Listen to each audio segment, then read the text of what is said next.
ఆయన భూమి యందు నివాసము చేయడు. ఆకాశ మహాకాశమును చదువుతాం ఆయనను పట్టజాలవు. ఆయన హస్తకృతమైన ఆలయంలో నివసించుడు. ఎన్ని మాటలు గుర్తుపెట్టుకోండి. మొత్తం దానికి గ్రంథములో ఎలాగ సాటిస్ఫై అవుతాయో మనకున్న టైం లోపల దానిని పూర్తి చేసుకోవటానికి ప్రయత్నం చేస్తాం.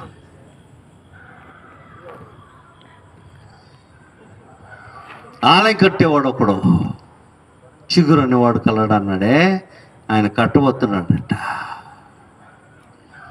ఎఫెసీయులకు రాసిన పత్రిక 2వ అధ్యాయం.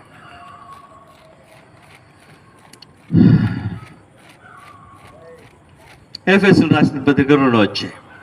కొంచెం లాంగ్ రీడింగ్ ఉంది, తప్పదు, చదివితేనే మనకి అది స్పష్టమవుతుంది. ఆ లాంగ్ రీడింగ్ని మనము చదవబోతాం. ఒక